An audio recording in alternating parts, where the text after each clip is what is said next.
एक चार्टर से शुरुआत 1600। लंदन के शाही दरबार में रानी एलिजाबेथ प्रथम कुछ व्यापारियों को एक चार्टर देती हैं। किसी को अंदाजा नहीं था कि ये दस्तावेज आगे चलकर भारत के भाग्य को बदल देगा। समुद्र की लंबी यात्रा 1608। लकड़ी के विशाल जहाज समुद्र की ऊंची लहरों से जूझते हुए भारत की ओर बढ़ते हैं। लालच और मुनाफे का सपना उन्हें आगे खींच रहा था। सूरत की धरती पर कदम। ब्रिटिश व्यापारी पहली बार सूरत के बंदरगाह पर उतरते हैं।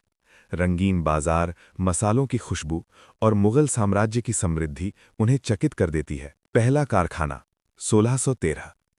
मुगल सम्राट की अनुमति से सूरत में पहला कारखाना खुलता है। यहीं से व्यापार की आड़ में सत्ता की नींव रखी जाती है।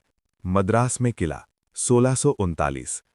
दक्षिण भारत में फोर्ट सेंट जॉर्ज का निर्माण होता है। अब कंपनी केवल व्यापार नहीं, सुरक्षा और नियंत्रण भी चाहती थी।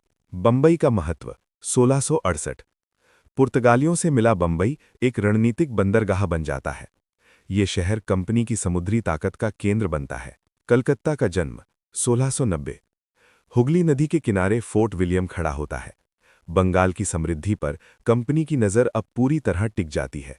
व्यापारी से सैनिक। कंपनी अपनी निजी सेना बनाती है। व्यापार की जगह अब तोपें और बंदूकें बोलने लगती हैं।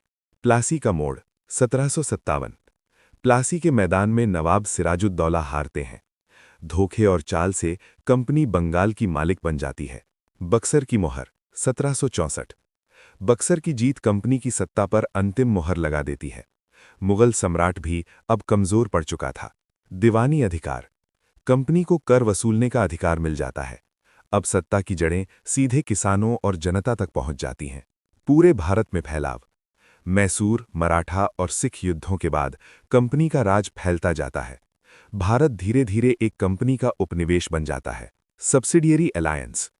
भारतीय राजा मजबूर होकर ब्रिटिश सेना को अपने राज्य में रखते हैं। राजा नाम के रह जाते हैं, शासन कंपनी का हो जाता है। लैप्स का सिद्धांत। झांसी जैसे राज्य एक झटके में छीन लिए जाते हैं।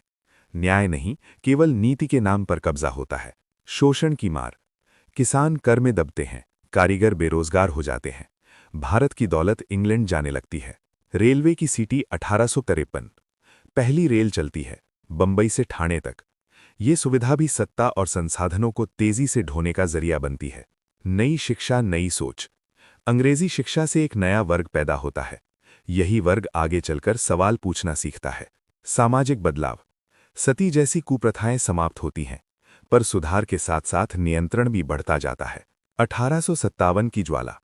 सिपाही, किसान और राजा सब एक साथ उठ खड़े होते हैं। भारत पहली बार खुलकर कंपनी के खिलाफ लड़ता है। कंपनी का अंत 1858। विद्रोह के बाद कंपनी को हटा दिया जाता है। भारत अब सीधे ब्रिटिश क्राउन के अधीन चला जाता है। लेकिन आज़ादी की चिंगारी जल चुकी होती है। ये कहानी है एक कंपनी की जो व्यापार करने आई थी और एक देश पर राज करके गई।